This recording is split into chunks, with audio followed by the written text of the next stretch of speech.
दोस्तों, आज की कहानी है बेटे ने माँ के साथ ऐसा क्या किया कि उसी बेटे के सामने माँ रोने लगी।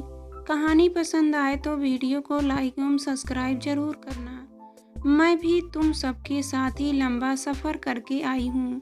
मैं भी इंसान हूँ, इसलिए थकान मुझे भी होती है, पर तुम लोगों के हिसाब से आराम करने का हक मुझे नहीं है। अपूर्व और बच्चे को मेरी टांग खींचने का अच्छा मौका मिल गया था।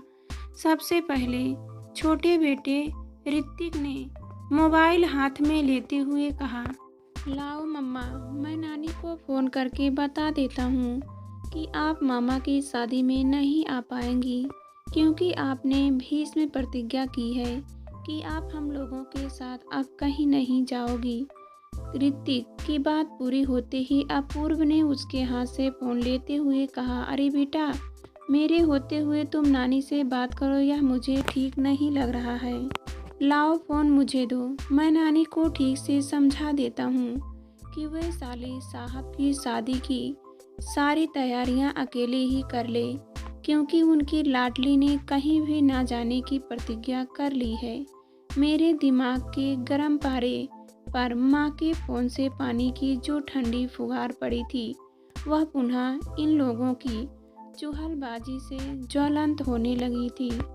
हुआ यूँ था कि शिमला में एक सप्ताह तक छुट्टियां बिताकर हम बस घंटा भर पहले ही घर आए थे। घर में घुसते ही अपूर्व और बच्चे ऐसी और टीवी ऑन करके बैठ गए और फिर एक एक करके फरमाइशें शुरू कर दी। बीबिता, फटाफट एक कप चाय पिलाओ, होटल की चाय पीकर मन खराब हुआ पड़ा है। मम्मा, प्लीज़ साथ में प्याज के पकौड़े भी बना देना। रास्ते में कहीं पकौड़े बन रहे थे, उनकी महक मेरी नाक में ऐसी समाई कि मैंने वहीं तय कर लिया था कि घर पहुंचकर सबसे पहले मम्मा से पकौड़े बनवाऊंगा। बड़े बेटे गौरव ने अपनी इच्छा जताई, मम्मा, आपने मुझसे विदा किया था कि घर पहुंचते ही मुझे न्यूट्स खिलाओगी। अब मुझसे सब्र नहीं हो रहा है, फटाफट अपना वादा पूरा करो। छोटे बेटे ऋतिक ने भी उन दोनों के सुर में सुर मिलाया। मेरे कानों में उन तीनों की बातें पड़ी तो रही थी, पर ध्यान घर में बिखरे काम पर था। बालकनी में सप्ताह भर से पेपर्स के बंडल बिखरे पड़े थे, जिन्हें हमारी गैर मौजूदगी में भी पेपर वाला डालता गया था, क्योंकि उसे हम मना करना भूल गए थे। उन्हें उठाकर खोलकर अलमारी में रखना था।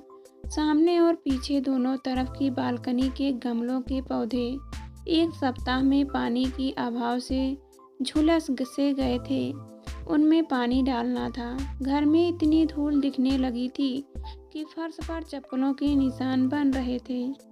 काम वाली तो कल सुबह ही आएगी, अतः झाड़ू पोछा भी करना ही पड़ेगा।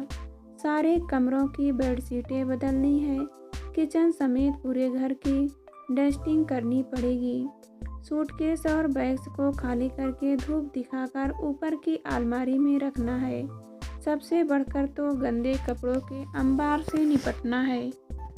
कपड़े मशीन में धुलने डालने हैं, धुलने के बाद सूखने डालना और फिर सुखाने के बाद उठाकर अंदर लाने हैं। इस सब के अलावा सप्ताह भर बाहर का खाना खाकर ऊब चुके अपूर्व और बच्चों की दिली तमन्ना की आज घर का बना स्वादिष्ट खाना खाने को मिलेगा, बिना कहे ही मैं समझ रही थी।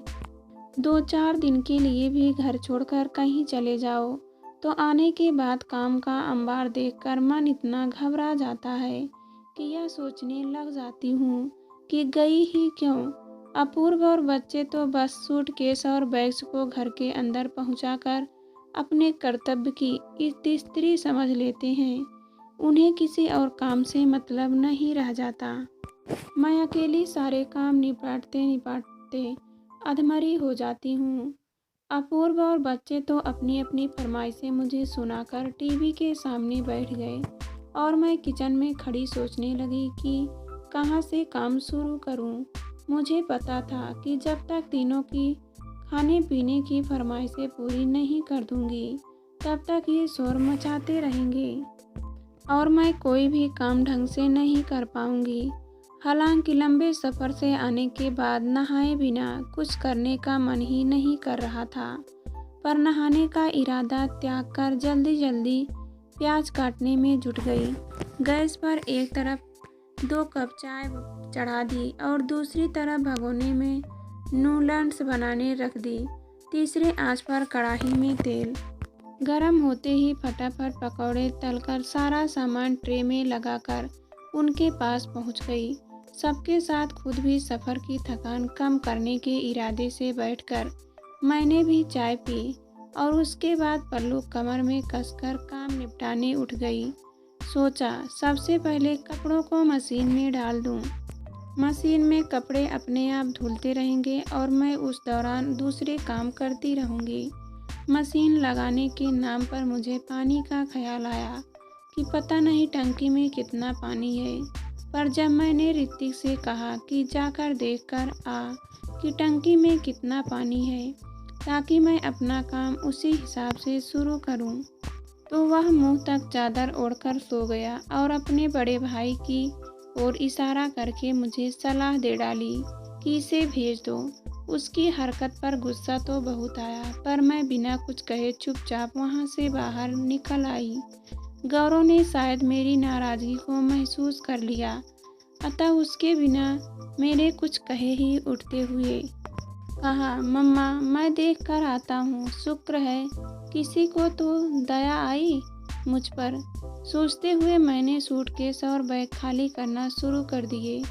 मम्मा टंकी पूरी भरी हुई है, अब प्लीज़ कम से कम 1 घंटे तक आप मुझसे कोई काम करने को मत कहिएगा। कहते हुए वह फिर से टीवी के सामने बैठ गया। मैं अकेली इतने सारे कामों को लेकर परेशान हो रही हूँ, पर मेरे पति और बच्चे को इसकी कोई परवाह नहीं है। कोई झूठ मूठ भी मदद के लिए नहीं उठ रहा है।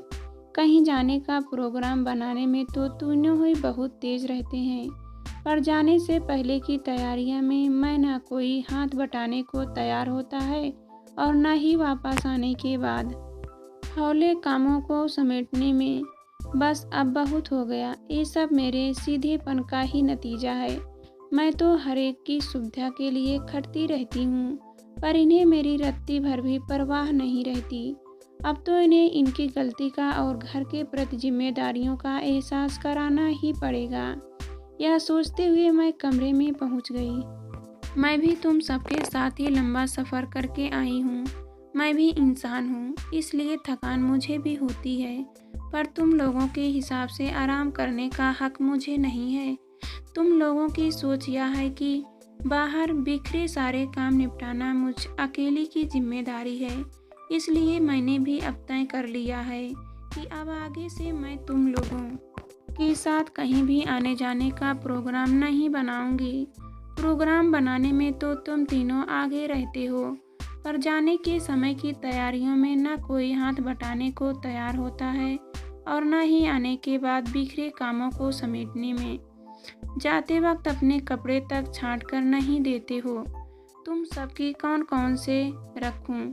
ऊपर से वहां पहुंचकर नखरे दिखाते हो कि मम्मा यह शर्ट क्यों रख ली, या तो मुझे बिल्कुल पसंद नहीं, यह जीन्स क्यों रख ली, यह तो टाइट होती है।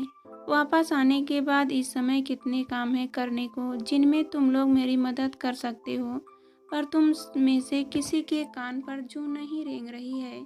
तुम सबको आराम चाहिए, तुम सबको ऐसी चाहिए, पर क्या मुझे ज़रूरत महसूस नहीं हो रही इन चीज़ों की?